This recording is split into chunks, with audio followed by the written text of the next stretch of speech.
Welcome back to Hashtag Sisters-in-Law with Jill Wine-Banks, Joyce Vance, and me, Barb McQuade.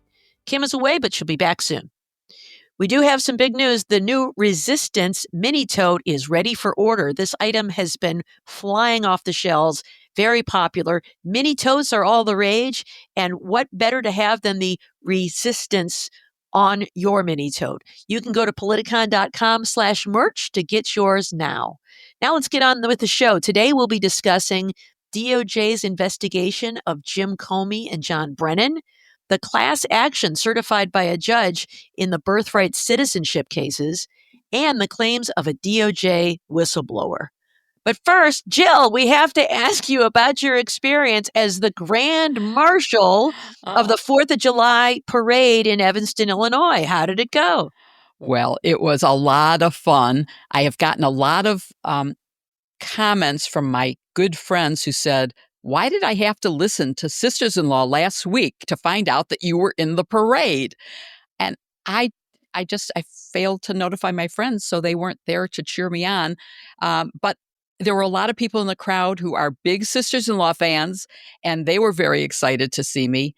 And I did have my mini tote with me, guys. Oh, so you were doing it all. I was doing it all. I was promoting it. It had my water because it was really, really hot. I rode in a Model T, and the model type was called Depot Hack. And I learned that it is the original station wagon. Depot is what they used to call train stations, so station, depot, and hack was short for the English version of a wagon that picked people up, fancy wagons that picked people up for fancy hotels at the depot. And so the Depot Hack, and one of our fans has asked that I post a picture, which I will be happy to do as soon as someone explains to me how I can find her on Blue Sky. As soon as you tell me that, I will post a picture of me with a Model T. Wearing, by the way, red, white, and blue jewelry, a blue dress, a red and white necklace, a red and blue and white bracelet. So I stuck to the patriotic theme. Yeah, that's great. And was it fun? Like, were people cheering for you? Were you throwing candy to kids? Like, what was it like to be in the parade? I was just waving. My manicurist, Agnes, was there from A&J Retreat, little plug for them. And she said, my nails looked really nice. I have a French manicure, and you could tell it matched my white and red and blue theme. So it was all good. Yeah, it was really fun, but it was mostly, and I think I may have mentioned this, I forwarded to you, was at the end, I got out of this Model T, and a young man who was in a summer program at Northwestern Journalism School, Medill, ran up to me. Hey, are you really Jill Wine-Banks, the lawyer?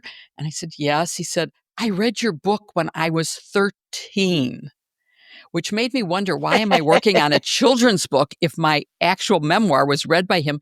And then he wrote me an email through my website saying, I checked with my library and I've taken your book out 13 times. I've not only read it when I was 13, but I've read it 13 times. So wow. I don't know. I may have to rethink. There. I know. I may have to rethink doing a children's book. I don't know. What did you all do on the 4th of July? I didn't have nearly as much fun as you did, Jill. You're my hero.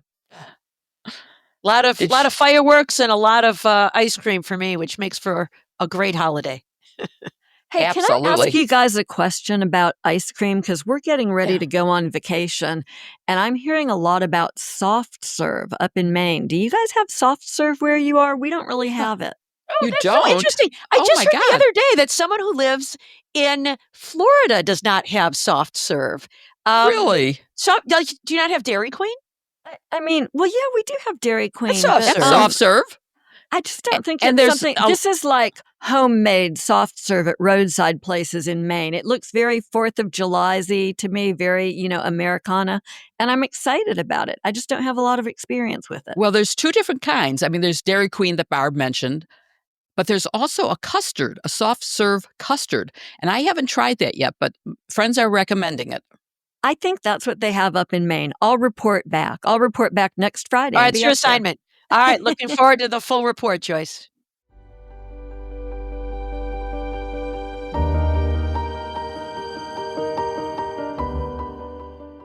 Summer is here, and you know what that means. It's time for breezy dresses, bold colors, and all the effortlessly cool looks you've been waiting to wear. So, whether you're heading to rooftop brunches, garden parties, or just soaking up the sun in your favorite sundress, the right shapewear can make all the difference. Today's episode is brought to you by HoneyLove, the brand redefining modern shapewear with real comfort and serious support. Their newest innovation, Mesh Sculpt, is the ultimate summer shapewear. Usually, lightweight shapewear doesn't offer much hold, and strong shapewear is very heavy. But Mesh Sculpt changes all of that. It's breathable and lightweight without sacrificing its power. Plus, it keeps you cool while still delivering the sculpted silhouette you want. HoneyLove's targeted compression smooths and shapes exactly where you want it to and eases up where you don't. It works with your body, not against it. Plus, thanks to flexible boning on the sides, it stays in place. That means no rolling, no shifting, no awkward adjusting. Thanks to their incredible design details, whether you're dressing up for a night out or just staying home, in your go-to sundress, HoneyLove has you covered all season long. For a limited time, you can get HoneyLove on sale. Treat yourself to 20% off your entire order by heading to honeylove.com/sisters. Support the show and check them out because you deserve this glow up. Speaking from experience, HoneyLove is the perfect pairing with exercise and summer outdoor activities. I love how comfortable their leggings are, and they're my go-to for everything from Pilates and strength training to running errands. Best of all, their targeted compression technology means you never feel suffocated. And I know you'll love your HoneyLove-inspired looks. Treat yourself to the most comfortable shapewear on earth and save 20% off site-wide at honeylove.com/sisters. Use our exclusive link to get 20% off. honeylove.com/sisters. After your purchase, they'll ask you where you heard about them. Please support our show and tell them we sent you. Experience the new standard in shapewear with HoneyLove. The link is in our show notes.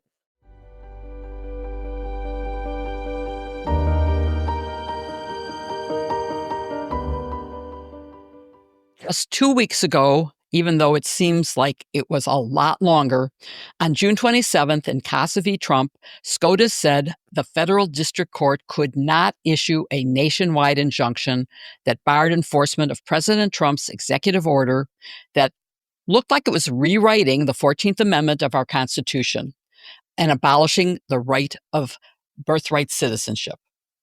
And that's something the 14th Amendment has always granted to anyone and everyone born on U.S. soil, except for foreign diplomats' offspring. We talked about the ruling a couple of weeks ago when it was first issued and talked about the chaos that might result with conflicting rulings from multiple courts in various individual cases. We noted that a class action would be or could be a way around the chaos and inconsistent results. And that's what happened. Barb, can you talk about the case that's actually called Barbara versus Trump? What are the facts and what's going on there? Yes, so interesting case, on the same day that the Supreme Court issued its decision striking down universal injunctions, which we talked about, and left anybody born in any state who is not a party to that case vulnerable to the Trump executive order changing the definition of birthright citizenship. On that same day, we saw this lawsuit filed on behalf of a pregnant mother who is an undocumented immigrant. Her name or her pseudonym is Barbara.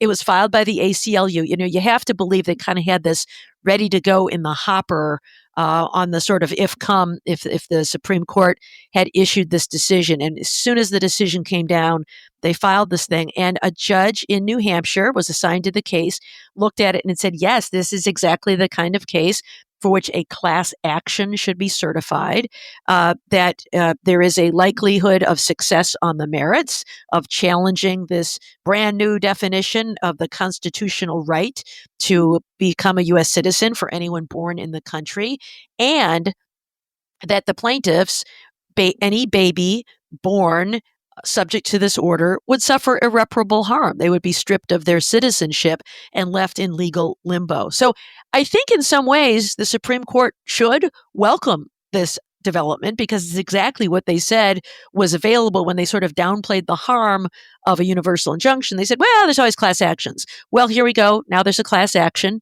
It's been certified and the case will proceed. And in the meantime, the judge says that he's issued a preliminary injunction and certified a class so that no baby that gets born until this case is resolved should be deportable as a non-citizen. Joyce, let's follow up on that very good explanation from Barb. And does what was now issued, does this protect everyone that the CASA plaintiffs tried to protect? And also, because of your real job daily as a professor, please explain what's required for a class action and what is the difference between a class action and what SCOTUS said the federal district court couldn't do.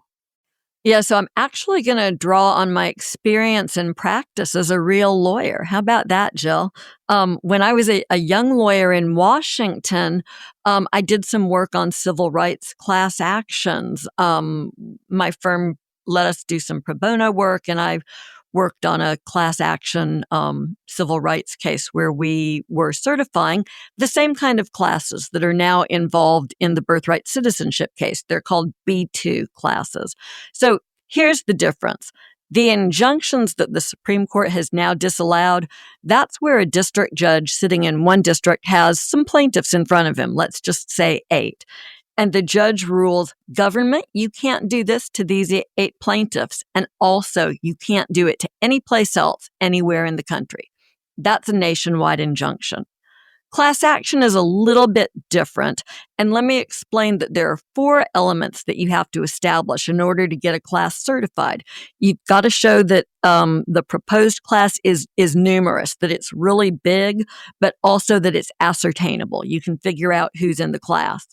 You have to show that across all of these voluminous class members, common issues predominate, that they have the same issue that they need the court to resolve for them. You have to show that the folks who want to be the named plaintiffs, are 8 people from the nationwide injunction. Well, they're now offering to be representative plaintiffs for the entire class. And they have to show that their claims are typical of the rest of the class, that they're not in a different situation.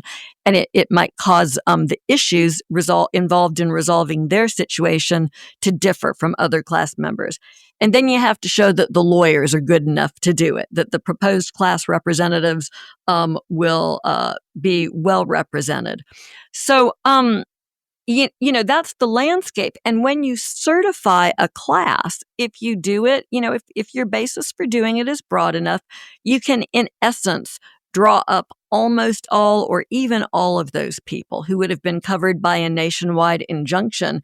And here the judge drew very widely. It's essentially, all babies. So in my view, this is coextensive with the prior injunction.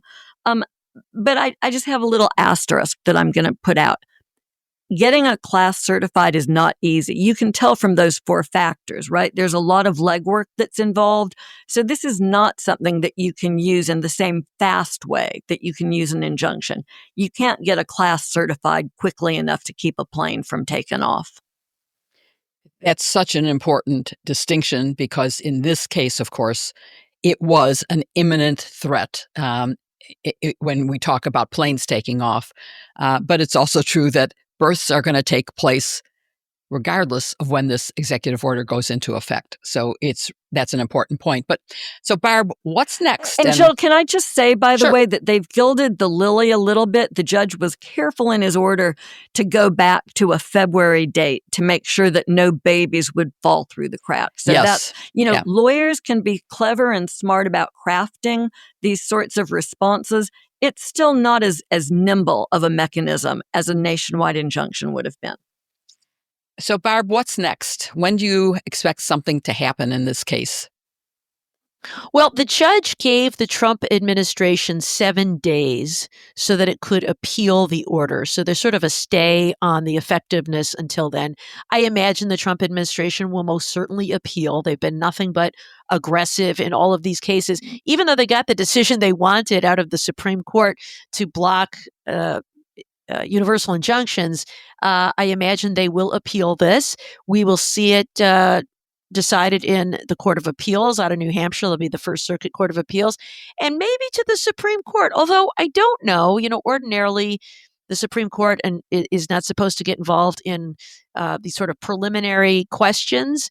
And so it may be that the court stands down and decides to let this case run its course. But we could see at some point a decision by the Supreme Court as to whether a class action is appropriate. I suspect the answer will be yes. I mean, they all but said that in the decision that they made on universal injunctions, Right. that was the perfect vehicle here. So I think that's going to get upheld. And then, of course, we'll get to the merits of the question, which is ultimately what we want. And I think on the merits, I think most scholars agree that this is a losing argument. The idea that you can, president by executive order can rewrite a constitutional amendment, I think is probably a non-starter. I totally agree with that. And it is important to note that CASA, the original Supreme Court opinion, was procedural only and didn't get to the merits. So now it is important to get to the merits. And is this the best solution? And, you've already, Barb, you've weighed in on what you think the outcome will be, which I agree with. Joyce, do you agree that the outcome's going to be that the 14th Amendment cannot be rewritten by an executive order? Well, that's what the outcome should be. The question is, how does that issue make its way back to the Supreme Court? CASA was very cleverly limited this last go-round by the Solicitor General to just that nationwide injunction issue. He managed to divorce it from this underlying issue that virtually everyone with any intelligence or common sense agrees is a stone-cold loser. Donald Trump picking up his Sharpie pen and writing Birthright citizenship out of our laws and constitutional rights. So given John Sauer, the Solicitor General's track record of success in round one, I think we can fully anticipate that he will try to prevent the issue from going back to the Supreme Court for a decision on its substantive merits. And how does he do that? He just doesn't appeal when he loses in the courts of appeals. If this case is as bad and meritless as we all think it is, the courts of appeals are all going to rule against the Trump administration when it goes to them. And Sauer will just lay back and they'll be happy with their patchwork quilt. Maybe in the 5th Circuit and the 11th Circuit, there won't be birthright citizenship. Maybe it'll exist in other circuits. And so I think that there's some risk that they're playing this long game and that they'll be happy with confusion and chaos as a mechanism. My hope is that the Supreme Court will have had enough of their game playing. And I think it's important to remember that this constitutional amendment, the 14th Amendment, came into place following a case that's a big blot on our nation's history, Dred Scott, which was a case that was brought by people who were enslaved. And their argument was, we were in a state where there wasn't slavery. Now we've come back here. There's no provision for our re-enslavement. And so that was sort of the origin of that case. Well, you can imagine the same thing here, right? Kids that are born in one state, but they go to another state or maybe another judicial circuit, and suddenly they're not citizens. I mean, that's just the kind of chaos that this administration thrives on. And that's all the reason for the court to take steps to get this issue back in front of them. They should have decided it the first time. It was irresponsible not to. Now, I fear that, babies and their moms will pay the price for that. Well, hopefully the case of Barbara versus Trump will resolve that. They will not be able to evade the responsibility to say that the language of the 14th Amendment is clear, the precedent over 100 years is clear, and that babies born on U.S. soil are U.S. citizens. I kind of like the idea that the case that once and for all stands up to the president is called Barbara versus Trump. I'm going to need the T-shirt. I'm going to need the pin and definite T-shirt. Definite T-shirt. You could have a picture of me and Trump's hair. Oh, God. Yeah, there you go.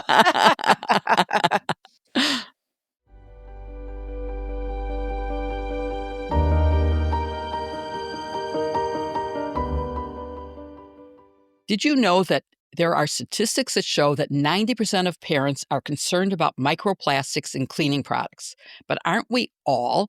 Most of us don't know we're cleaning with microplastics every day. They get on our dishes, in our food, and worst of all, in our bodies.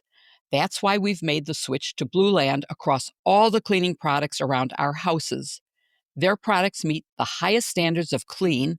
They're effective, yet gentle on our families and the planet. Blueland was previously named an EPA Safer Choice Partner of the Year for a reason. From cleaning sprays and toilet bowl cleaner to dishwasher and laundry detergent tablets, Blueland's formulas are 100% microplastic free, made with certified clean ingredients, free from chlorine bleach and harsh chemicals, which are safe to use around my family in the house. I love not having to choose between the safe option and what actually gets my house clean. And I know you will too. Blueland products are independently tested to perform alongside major brands, and they're trusted in over 1 million homes, including mine. The fragrances add a pleasant vibe to your house, and I can't tell you how many times the subscription has saved me from running out of cleaning products, which is a big deal when you have 4 kids and you run the dishwasher a lot. It feels great knowing that I'm incorporating sustainable practices into essential everyday activities, and we know you'll love it too. Best of all, right now Blueland has a special offer for our listeners. You can get 15% off your first order by going to blueland.com/sisters. You won't want to miss out. blueland.com/sisters for 15% off. That's blueland.com/sisters to get 15% off. I never knew I cared about cleaning products before Blueland, but I really do. The link is in our show notes.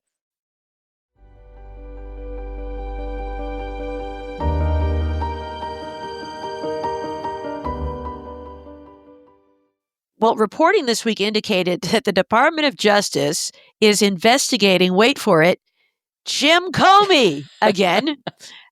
The former FBI director, of course, and John Brennan, the former CIA director from way back in the Obama administration, and officially, I think, members of Trump's enemies list. So, Joyce, can you bring us up to speed on what we know about this investigation?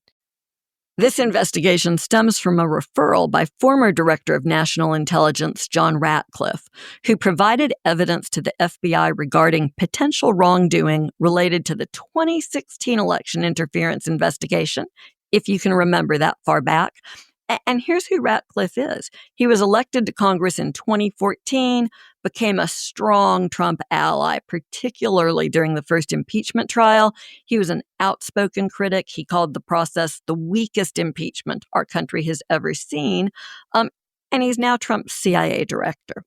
So the investigation also examines the handling of the 2017 intelligence assessment regarding Russian interference and the so-called Steele dossier. I'm sure you've all figured it out by now. This is the politics of revenge and little more. Yeah, one of the things, there's so many red flags on this. I mean, one is, as we all know, the Justice Department is supposed to neither confirm nor deny even the existence of an investigation. And this story comes from some DOJ source. So somebody's leaking it and putting it out there. Doesn't it remind you of, when Trump just wants an investigation to announce, like with Zelensky? I just need an announcement of an investigation. I don't need an actual investigation. Or remember what he said when he was talking to the DOJ guys after the 2016 election? I just need you to say there was fraud. Leave the rest to me and Republican congresmen. So, Jill, Bingo, let me ask you. Though, that's exactly what this is. I think your point is a good one. And we'll hear Trump all the time say, Jim Comey is under criminal investigation. We'll hear that and we'll remember what you said. And Barb, isn't it also true? I read, and I'm not sure because I didn't hear this said, that part of the response was we don't comment on ongoing investigations, which is an affirmation that there is an investigation. And to your point, there is supposed to be no comment on whether it exists or doesn't. Did they wink as they said that, you think, Jill? Yeah, really. Well, Jill, let me ask you, what about the statute of limitations, right? Both of these men have not been in office since the Obama administration. How would that work? Well, good point, Barb. It's actually a little more complicated, but in general, of course, there's a 5-year statute of limitations, which after 2017 means 2022 would be the end of any potential criminal investigation or charging. You cannot go beyond 5 years. In the case of Comey, there is some investigation, I hate to even use that word, of a tweet that he put out of a photograph of seashells at the beach where he was vacationing. And I think that may be a separate issue. But as to everything else, of course, the 5 years has long expired and there cannot be any potential criminal, which means that an investigation is completely a waste of our tax dollars and completely inappropriate. And to Joyce's and your point, is completely political revenge. It's what Donald Trump promised and what he is getting.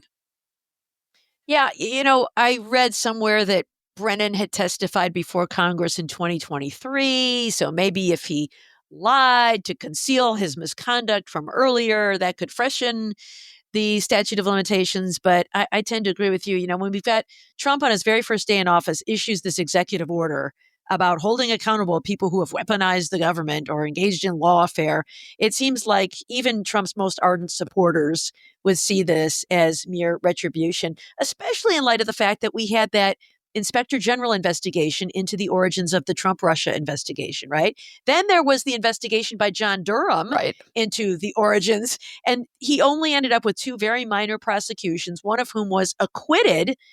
So you have to wonder what more they could be looking at. So Joyce, can you tell us a little bit about some of the protections that exist at DOJ under the principles of federal prosecution and the dialogue that ordinarily prevent DOJ from going after a president's enemies just because they're his enemies?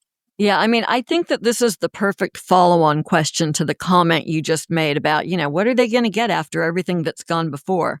Because look, if this was any other administration, I could answer your question about protections that are in place. But in this administration, there are no rules. I literally cannot tell you if there are any ground rules.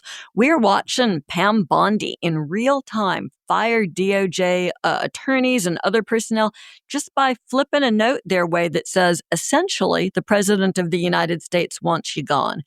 And Kash Patel is polygraphing FBI agents in this crazy loyalty test sort of thing that's just nuts. So in a normal world, you couldn't open a case if the prosecution was time barred. For instance, you wouldn't pursue it if it was clear that you didn't have a criminal case to prosecute. There are sort of these 2 parallel sort of Bibles. Prosecutors have the Justice Manual. In the FBI, it's called the Dialogue. But they both have these same sorts of limitations, particularly when you're talking about public figures and government employees, about when you can open cases. Comey in particular is an attorney, which means that there are additional strictures on sort of investigative steps that you can take. But this is about Donald Trump having an enemy to fight. Trump always has to have an enemy to fight. Without that, he is no one. And so he's resurrecting these old enemies in whatever this is, round 6 of the grudge match. And look, he is telling DOJ, either directly or at least signaling to them who to investigate and who to indict. Abrego Garcia, right? It's a ridiculous indictment brought because Donald Trump wants it.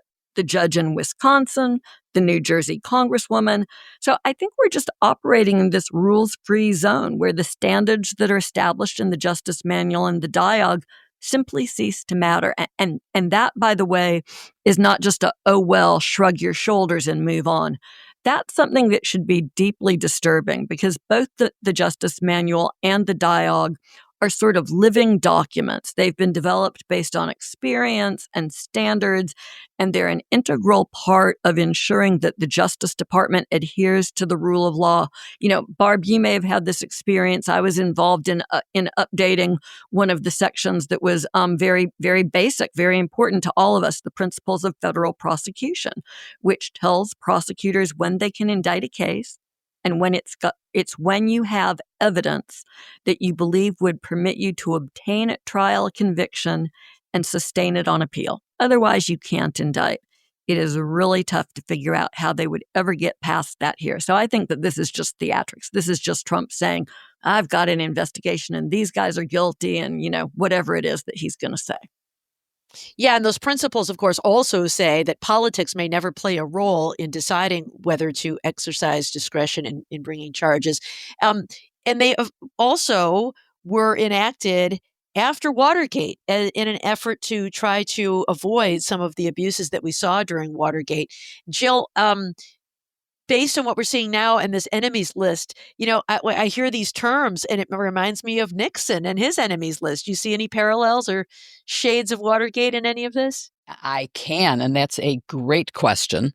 But before I answer it, I just want to say, unless in the time that my hearing of the show went dead, you have been referring to DIOG, which those of us former DOJ people know, but I'm betting that our listeners may not, and it stands for the Domestic Investigations and Operations Guide. So I just wanted to add that to the show so that people listening will know. I keep hearing from the Trump administration that everything that Biden did is worse than Watergate. Well, here's one where for sure what's going on is worse than Watergate. This is political retribution for sure. And the enemies list that Nixon had was something that we now have seen publicly because John Dean released all the names that were on it. And I'm sorry to say I didn't make the list. I am sorry about that. But Mary McGrory, I think, may be the only woman who made it. She was a reporter, a columnist at the time. But that was child's play. I mean, they said, let's investigate them from the IRS. And nothing ever much happened with it, as opposed to, for example, the deep dive audits that Andrew McCabe and James Comey have been subjected to in the past, and what is going on now. This current stuff with Brennan and Comey are certainly worse than Watergate. This is an enemies list that is the best example of what is now being called lawfare or weaponization. And this is truly proof that we are beyond a democracy, we're beyond justice, and that we are in real danger of slipping into what Russia is, what other bad countries are. And we have to do whatever we can to stop this. Right now, the best way is the courts and in 26 elections. We've got to stop this by changing Congress, who may stand up to this kind of tactics. Let me finish up by just asking about this case that Jill mentioned, and that is this incident where Jim Comey posted online seashells spelling out the numbers 8647, which, 86 in restaurant parlance means to cancel. 47, I suppose, could indicate Donald Trump, the 47th president. Some have said at the time that was potentially a threat on the life of the president. Well, a story broke this week that following that post online, the Secret Service surveilled Jim Comey and his wife, both physically and electronically. Joyce, is it proper for the Secret Service or the FBI to conduct that kind of surveillance? I'm sure you have the same experience that I have had. Every time in particular that Barack Obama got close to my district, there was a barrage of threats, some more credible than others. The Secret Service runs them all down to make sure that there's no threat to a president. Some are taken more seriously than others. And the problem here is that this is not really much of a threat coming from Jim Comey, who is nobody's idea of a risk to do anything to a president of the United States. Look, I mean, Comey may be his own worst enemy, sort of carelessly posting this, but he's clearly not a threat to Donald Trump. And so he and his wife, Patrice, they get tailed by authorities as they're driving from the North Carolina coast, from the Outer Banks, back home in Virginia. They've been vacationing. And there's no word as to whether or not Jim realized he was being tailed, but I would be surprised if he didn't realize it, and maybe if that's not sort of the origin story of the reporting in this area. The reality is that kind of visual surveillance is just a waste of taxpayer money and Secret Service time. I mean, it may not technically violate the law. I'm not sure what their standards are for predicating that. They're certainly entitled to pick up the phone and have a call with Jim or his lawyer. They're even entitled to go to his house and have an interview. But this claim that they're tracking him so that they can talk to him when he gets home is a little bit silly. And I think it gets a little bit worse, right? There's reporting that the service was receiving information showing the location of his phone so that federal authorities could be stationed waiting for him. I think depending on how they were doing that, this actually could cross the line. I mean, I've seen the Secret Service do a lot less for far more concerning threats. All they want to do is make sure that the president's life isn't really at danger. Donald Trump is out of the country while all of this is happening. So there's no urgency. I think that this is just intimidation tactics. Comey made an error. He gave them an opening and they drove a truck through it. Yes, I agree with that. Like, it's like, oh, gotcha, Jim Comey. I mean, what supervisor approves all of this, right? I mean, it's expensive to have physical surveillance and to go up. And even aside from that expense, it means your agents are not doing other things that they should be doing to protect the American people. I mean, Jill, what do you think about whether it's legal or not? I think it's probably lawful to conduct surveillance, but what do you think about the wisdom of that expenditure of resources? Well, the answer to that is obvious. It is I'm not going to use the word that I really want to use, but it's definitely a waste of money. There is no predication that could have justified this. There are so many things posted online that are worse. A phone call to him, which he answered and spoke to, and then they picked him up and brought him down to headquarters to talk to them. Okay, that's something that's maybe worthwhile, although even that I hesitate to think was worth the time and expense. But tailing him, and Joyce alluded to the fact that there may have been some sort of monitoring of his phone. That takes a warrant. You can't just do that. And as far as I've read, well, but Jill, let me just say it's not clear. They might have just been sort of. I mean, there's ways to do it and ways to not do it, right? It's possible, but I think it is questionable. And as you said, it definitely could cross the line. I think tailing him is ridiculous, but and so to Barb's question, is that a good expenditure of our resources? Absolutely not. There are much more important things for FBI agents to be doing, and that's what they should be doing. But this is not just a warning to him and an annoyance to him. It's a warning to everybody who posts anything negative about the president. And that's to U.S. citizens who are afraid coming back into the U.S. that they may have their phones searched to see if they've said anything. Or, Joyce, you mentioned the fact that the FBI is using polygraphs and asking questions saying, have you ever said anything negative about Kash Patel? That is really crazy. It's insane. It is insane, but everything about this administration to me has become insane and threatening.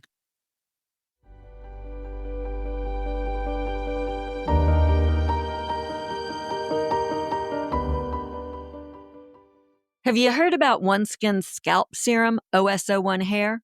People are raving about it. Since they launched a few months ago, I have been obsessed. I got this and I was a little bit unsure about, doing the whole thing. It seemed complicated. But if you're familiar with OneSkin, you know about their patented OS01 peptide and how it's scientifically proven to target aging at the cellular level. It's what powers their skin and their sun care, and now it's targeting age-related hair loss and thinning. It works great for men and for women. And so listen to this. People are sending in reviews like, my hair has never felt this thick and full. And my scalp feels healthier than ever. And I started 3 months ago and I'm seeing new little hairs on my scalp line. One customer even wrote, I've tried everything for hair growth and finally I'm getting a response from my hair. Boy, that is so amazing. And it's not just talk. OneSkin's scientists did a clinical study showing that after 6 months, participants had significantly thicker and denser hair. If you are ready to give OS01 hair a try, you can get 15% off your first 3-month supply with code SISTERS at oneskin.co. I can't get enough of OneSkin. Whether I'm out in the Chicago wind or basking on one of its increasingly rare sunny days, I use 2 of OneSkin's OS01 face topical supplements to fight back against dryness, and I use their sunscreen too. The supplement makes your skin look fresh and leaves it ready for anything the elements throw at you. And the sunscreen feels great and protects you. I especially love that OneSkin's regimen works fast and the formulas feel amazing to apply. I'm certain you're going to be a big fan too. OneSkin is the world's first skin longevity company. By focusing on the cellular aspects of aging, OneSkin keeps your skin looking and acting younger for longer. For a limited time, you can try OneSkin with 15% off using code SISTERS at oneskin.co. That's 15% off oneskin.co with code SISTERS. After you purchase, they'll ask you where you heard about them. Please support our show and tell them we sent you. Give your skin the scientifically proven, gentle care it deserves with OneSkin. The link is in our show notes.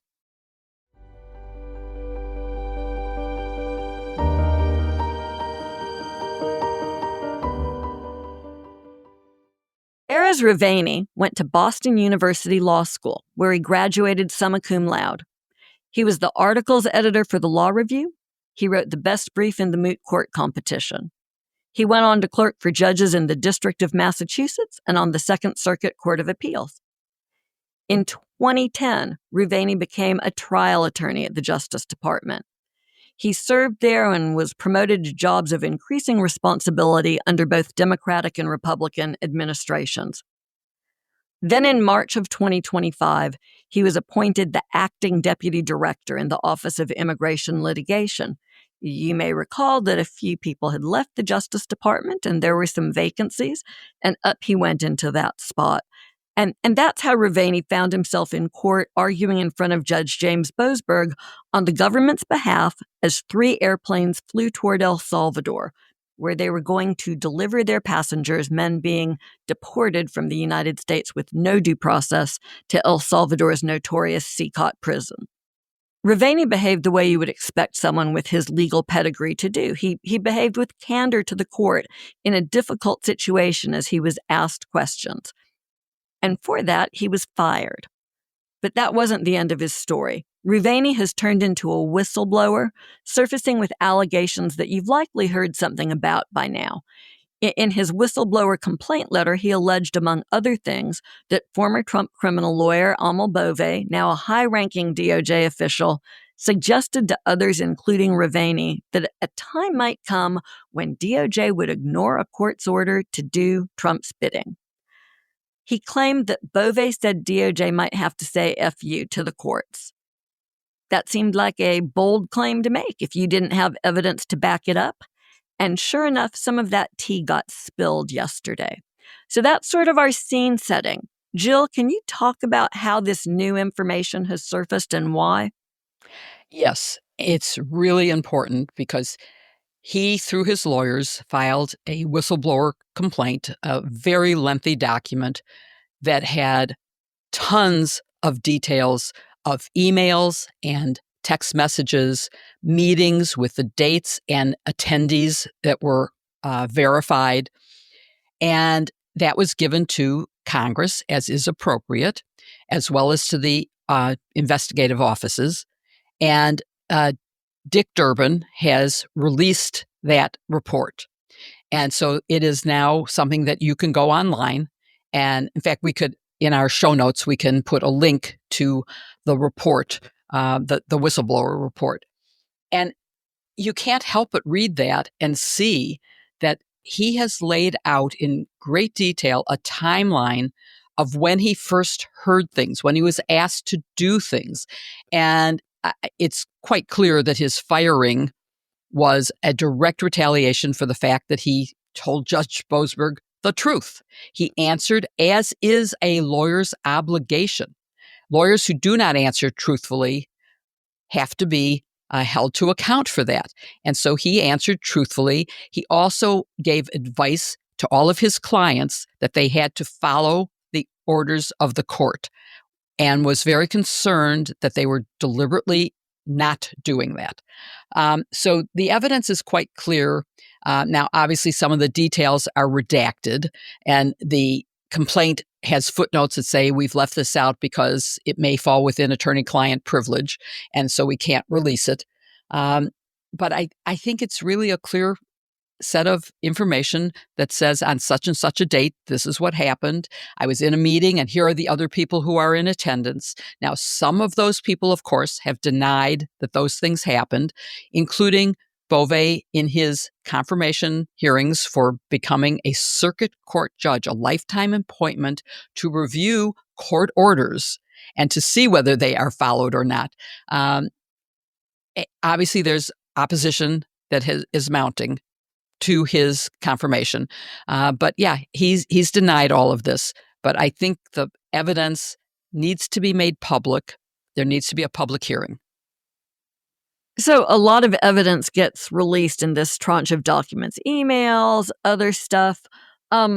And it was pretty interesting to read through. I think the idea of putting the link in our show notes so our listeners can look for themselves is a great one.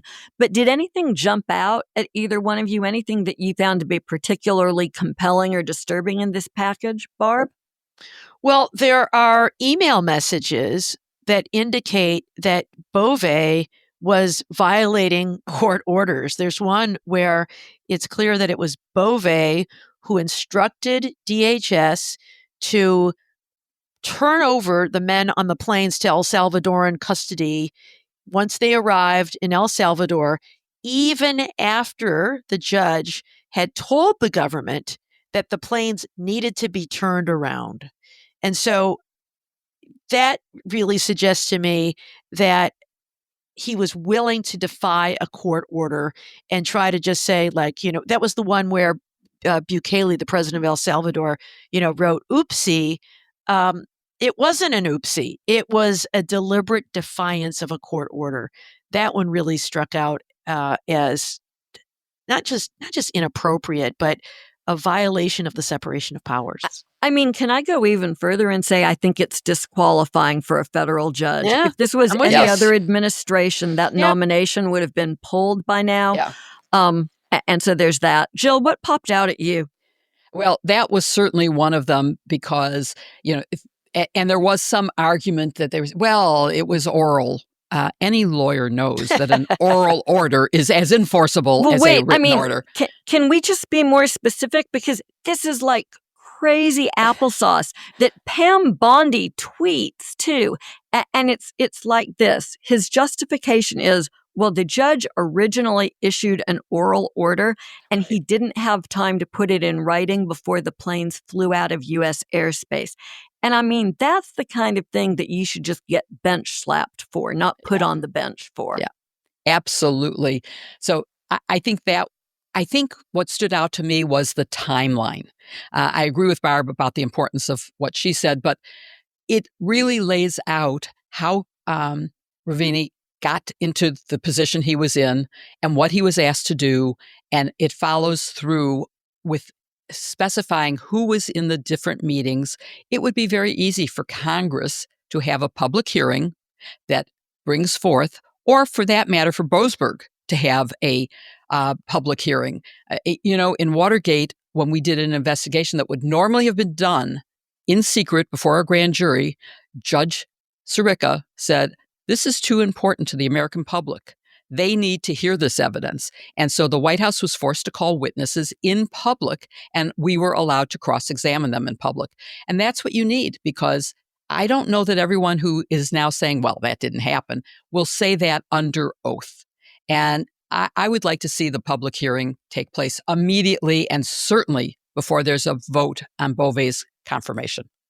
Yeah, I mean, I feel like the Court of Appeals has sort of put Judge Boasberg's proceedings on hold. Maybe that'll shake out, but it's really disturbing that we're not going to see this publicly aired, most likely. And I could not agree with you more on that.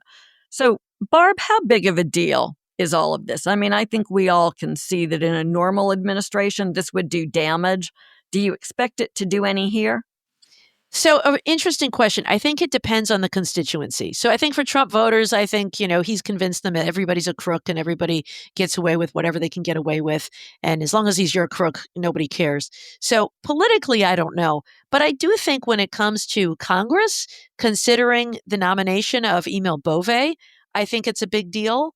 I think when the way the courts are going to regard representations by the Department of Justice, which ordinarily enjoys the presumption of regularity, I think is very damaging to their stature in courts before judges who now know that this is their MO.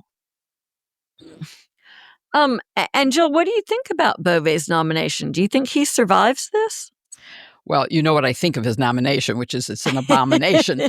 But will it survive is a different question. And I want to sort of maybe put in perspective, it's not just this episode of did he say F you to court orders and we have to just do what Trump wants. We have to fulfill his agenda.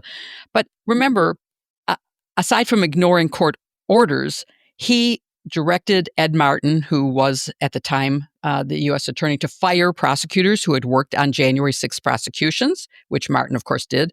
He himself fired senior FBI agents. He caused the resignation of the head of the criminal division of the U.S. Attorney's D.C. office because she refused to carry out what she considered an illegal order to freeze an environmental grant. So that's why I'm saying we need a public hearing about whether he's qualified or not. But to your question, politically, will he survive? Well, so far, the Republicans seem to be standing firm, and that means that he will survive. It's the wrong thing. It's terrible. But that's what happens when you have a Republican president, Senate, and House. And I'm sorry to say, but until 26, this may be what we have to live with. And this will be a lifetime appointment. You know, Barb, I have sort of the same question, but on a larger scale, maybe for you. I mean, what do you think is going to happen next? Will this be like so many of these incidents where Trump survives and we move on and the country forgets it ever happened? Or do you think this one might have more legs? I don't know. This whistleblower complaint is interesting because ordinarily when somebody who's a Department of Justice employee is terminated, and I think that this lawyer has filed a claim under the Merit Protection Board system, you would expect the head of the Office of Special Counsel to proceed with that investigation and that there could be more. However, we know that Donald Trump fired the head of the Office of Special Counsel, Hampton Dellinger, and then replaced him with a loyalist named Paul Ingracia, who has advocated for, among other things, a national holiday to celebrate the people who fought for justice and truth on January 6, 2021, and to provide reparations to them and their families. And so I don't know if his complaint is going to go anywhere. But I think his allegations are so disturbing that those of us who talk about such things should do our best to keep it alive in the public discourse.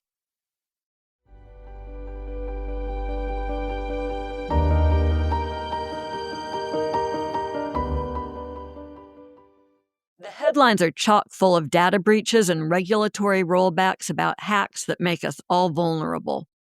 Fortunately, you can do something about it with DeleteMe.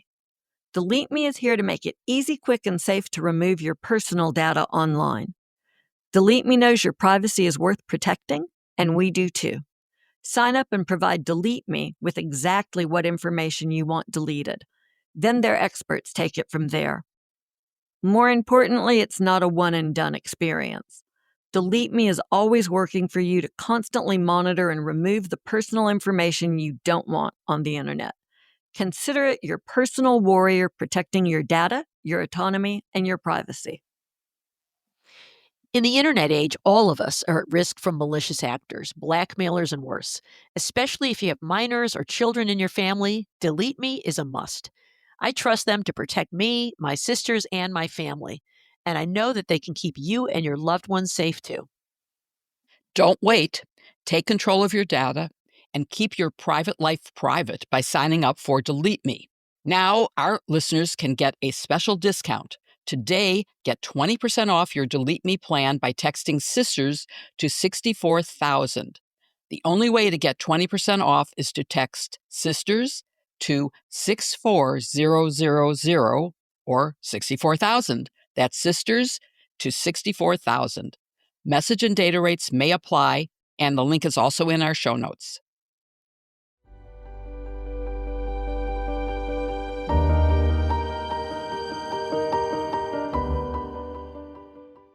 Now comes the part of the show that we like best, the part where we answer your questions.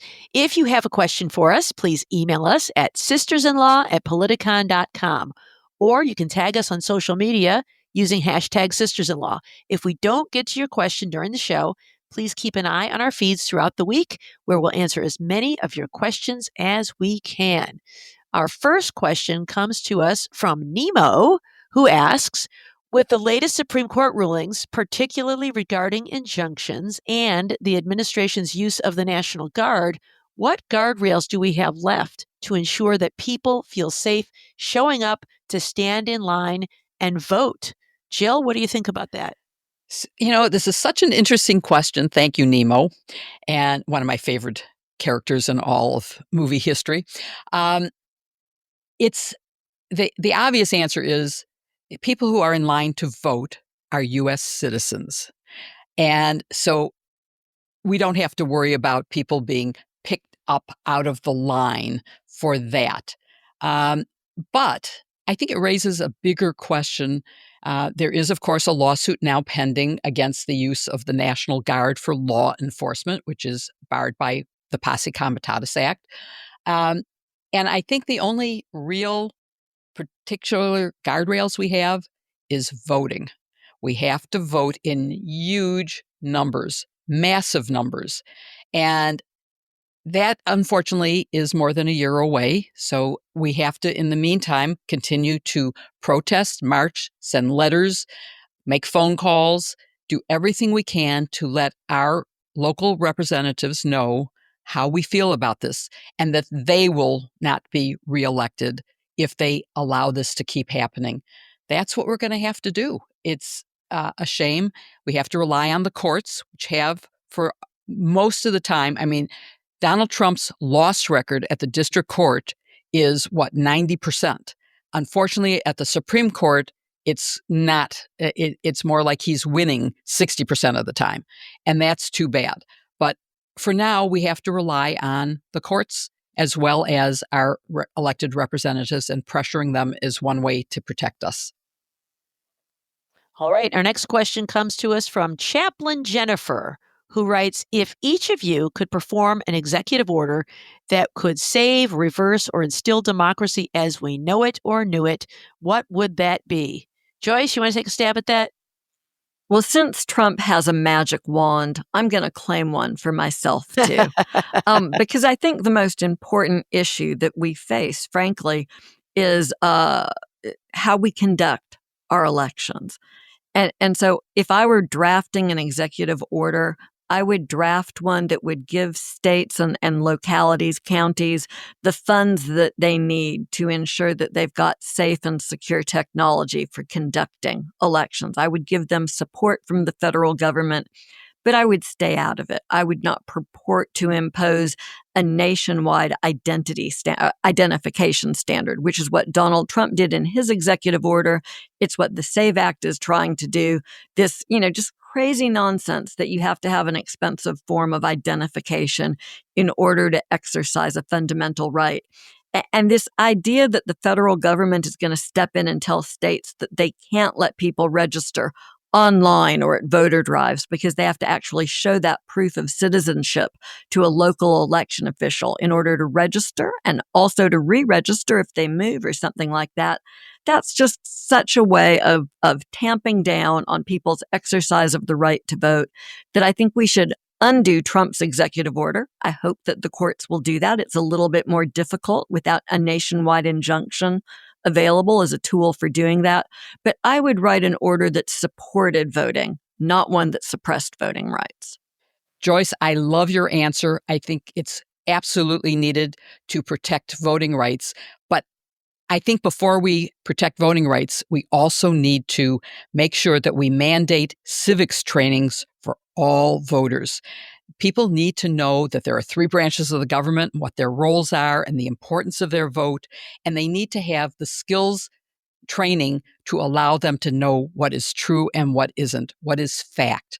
That's really an essential. I would, if I had the power of the pen, write an executive order for that. That's a great answer. Well, our final question comes to us from Chris, who asks, can you share how letters and voicemails are handled by elected officials? Do they ever make a difference? I'll answer that one, Chris, to the best of my ability. I know from talking to people who are in public office at our state legislature level, members of Congress, and executive branch, that they do read those kinds of things. I have been told that email is actually the best way to communicate with your member of Congress, who are particularly responsive because they're constantly in re-election mode. And so they're very responsive to the wishes of their constituents. You know, letters can sometimes take a long time to get to their source because of security issues. Voicemails, I don't know if they ever reach the recipient, but what I am told is that oftentimes staffers and interns will read the emails and respond, but they'll also collect a tally that, 70% of your constituents, Mr. Congressman or Madam Congresswoman, are very interested in topic X and want you to vote yes on this bill or no on that bill. In fact, I remember reading a very deep discussion about this in the New Yorker several years ago about how it was email from voters in red states who really saved Obamacare because they liked it. And they wrote to their member of Congress all the time, please do not repeal Obamacare. I really like it that my kid is online until age 26. I really like it that I can get insurance with a pre-existing condition. I really like it that I don't lose my health care just because I changed jobs. So that way, emailing your elected officials, I believe, is a very effective way to have your voice heard in Washington. Well, that's it. Thank you for listening to Hashtag Sisters-in-Law with Jill Wine-Banks, Joyce Vance, and me, Barb McQuade. Follow Hashtag Sisters-in-Law wherever you listen, and please give us a 5-star review. It really helps others find the show. And please show some love to this week's sponsors, HoneyLove, Blueland, OneSkin, and DeleteMe. The links are in the show notes. Please support them because they make this podcast possible. See you next week with another episode, Hashtag Sisters-in-Law. Hey, Barb, as much as we fly, have you looked at those new rules on TSA relaxing the requirement that you take your shoes off? I'm pretty happy about it. Well, I guess so. But, I did see that, and it reminded me of some cases that have been prosecuted. Of course, there was Richard Reed, the shoe bomber, who actually had a bomb in his shoe. And actually, one of the same prosecutors who was on that case ended up working in my office later and also prosecuted the underwear bomber. So she had the shoe bomber and the underwear bomber. I like to think that if we ever have a hat bomber, I've got the prosecutor for you.